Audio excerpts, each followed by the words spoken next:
Qui s'y frotte s'y pique. Qui s'y frotte s'y pique. Who rubs against it gets pricked. This proverb warns that meddling in dangerous or contentious situations can lead to harm. It's often used as a warning or threat. If you play with fire, you might get burned. Qui s'y frotte s'y pique. Qui s'y frotte s'y pique. Example. Ne te mêle pas de leurs affaires, qui s'y frotte s'y pique. Don't meddle in their affairs. If you play with fire, you might get burned. Ne te mêle pas de leurs affaires, qui s'y frotte s'y pique. Il a défié le champion et a perdu. Qui s'y frotte s'y pique. He challenged the champion and lost. Mess with the bull, you get the horns. Il a défié le champion et a perdu. Qui s'y frotte s'y pique. Today, we are learning. Qui s'y frotte s'y pique. Qui s'y frotte s'y pique.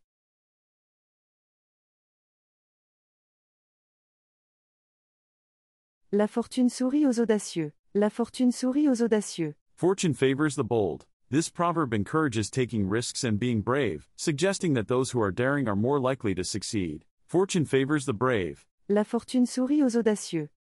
La fortune sourit aux audacieux. Example. Elle a osé demander une promotion et l'a obtenue. La fortune sourit aux audacieux. She dared to ask for a promotion and got it. Fortune favors the brave. Elle a osé demander une promotion et l'a obtenue. La fortune sourit aux audacieux. Il a lancé son entreprise malgré les risques. La fortune sourit aux audacieux. He launched his business despite the risks. Nothing ventured, nothing gained. Il a lancé son entreprise malgré les risques. La fortune sourit aux audacieux.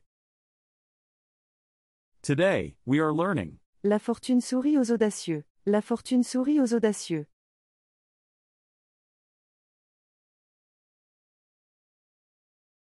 Il faut se méfier de l'eau qui dort. Il faut se méfier de l'eau qui dort. Beware of still waters. This proverb warns that calm or quiet appearances can be deceiving, and that seemingly harmless situations or people may hide danger. Still waters run deep. Il faut se méfier de l'eau qui dort.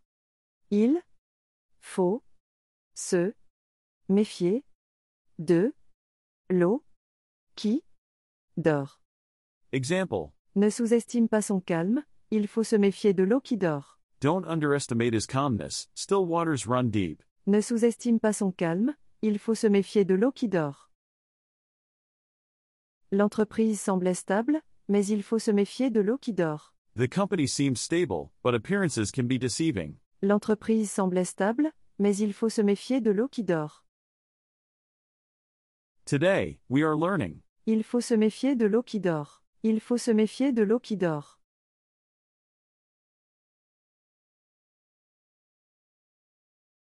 Qui aime bien châtie bien. Qui aime bien châtie bien. Who loves well punishes well. This proverb suggests that strict discipline or criticism can be a sign of care and love, especially in parenting or mentoring relationships. Spare the rod and spoil the child. Qui aime bien châtie bien. Qui aime bien châtie bien. Example. Son père est strict parce qu'il veut le meilleur pour lui. Qui aime bien châtie bien. His father is strict because he wants the best for him. Tough love is still love. Son père est strict parce qu'il veut le meilleur pour lui. Qui aime bien châtie bien. Le coach pousse ses athlètes à leurs limites. Qui aime bien châtie bien. The coach pushes his athletes to their limits. Cruel to be kind. Le coach pousse ses athlètes à leurs limites. Qui aime bien châtie bien. Today, we are learning. Qui aime bien châtie bien. Qui aime bien châtie bien.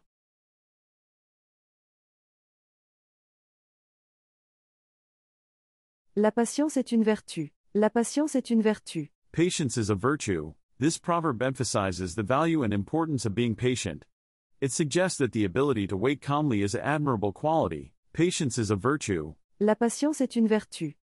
La patience est une vertu. Example. Il a attendu des années pour cette opportunité. La patience est une vertu. He waited years for this opportunity. Patience is a virtue. Il a attendu des années pour cette opportunité. La patience est une vertu. Ne te précipite pas pour prendre une décision, la patience est une vertu. Don't rush to make a decision, patience is a virtue. Good things come to those who wait. Ne te précipite pas pour prendre une décision, la patience est une vertu. Today, we are learning. La patience est une vertu. La patience est une vertu.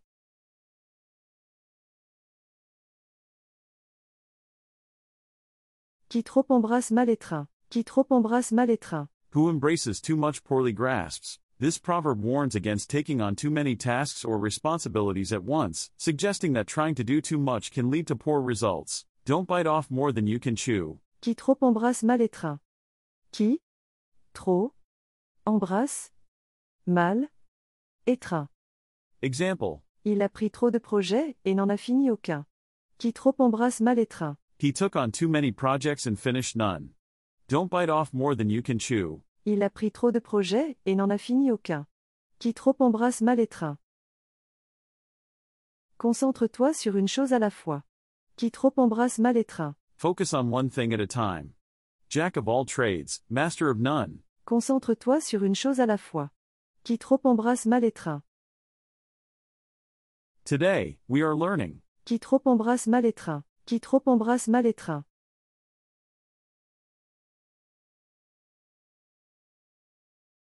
Les cordonniers sont toujours les plus mal chaussés. Les cordonniers sont toujours les plus mal chaussés. Shoemakers always wear the worst shoes. This proverb points out the irony that professionals often neglect to apply their skills to their own lives or situations. The cobbler's children have no shoes. Les cordonniers sont toujours les plus mal chaussés. Les cordonniers sont toujours les plus mal chaussés. Example. Le médecin fume alors qu'il conseille d'arrêter. Les cordonniers sont toujours les plus mal chaussés. The doctor smokes while advising others to quit. The cobbler's children have no shoes. Le médecin fume alors qu'il conseille d'arrêter. Les cordonniers sont toujours les plus mal chaussés. Le coach de vie a des problèmes personnels. Les cordonniers sont toujours les plus mal chaussés. The life coach has personal problems. Physician, heal thyself. Le coach de vie a des problèmes personnels. Les cordonniers sont toujours les plus mal chaussés. Today, we are learning. Les cordonniers sont toujours les plus mal chaussés. Les cordonniers sont toujours les plus mal chaussés.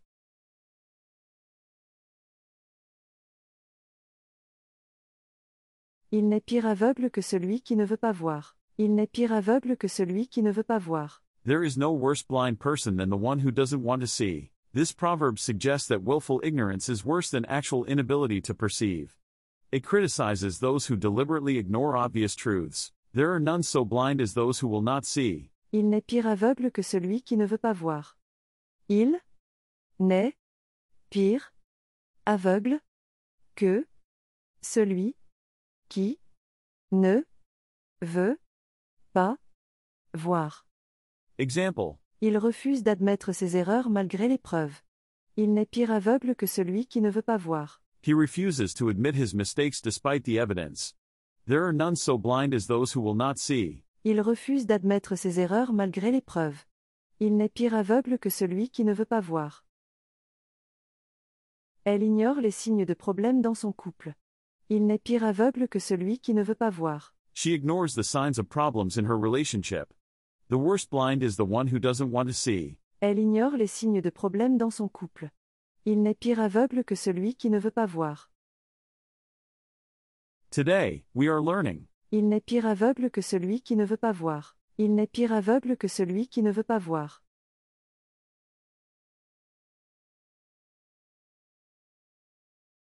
Nécessité fait loi. Nécessité fait loi. Necessity makes law. This proverb suggests that in times of great need or emergency, normal rules or laws might be bent or broken.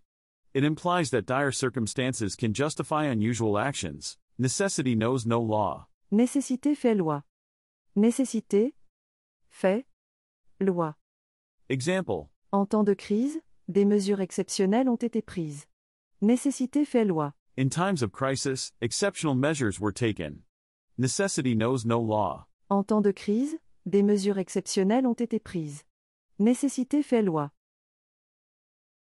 Pour sauver l'entreprise, il a dû prendre des décisions difficiles.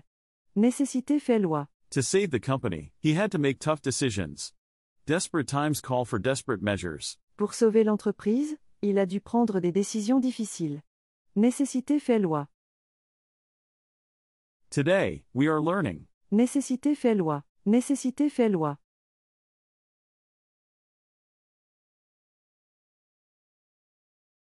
La vengeance est un plat qui se mange froid. La vengeance est un plat qui se mange froid. Revenge is a dish best served cold. This proverb suggests that revenge is more satisfying when exacted with careful planning and after time has passed, rather than in the heat of the moment. Revenge is a dish best served cold. La vengeance est un plat qui se mange froid. La vengeance est un plat qui se mange froid. Example. Il a attendu des années pour se venger de son ancien associé. La vengeance est un plat qui se mange froid. He waited years to take revenge on his former associate.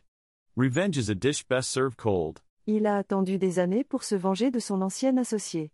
La vengeance est un plat qui se mange froid. Elle a patiemment planifié sa revanche. La vengeance est un plat qui se mange froid. She patiently planned her revenge. Revenge is sweetest when the wound is old. Elle a patiemment planifié sa revanche. La vengeance est un plat qui se mange froid. Today, we are learning. La vengeance est un plat qui se mange froid. La vengeance est un plat qui se mange froid.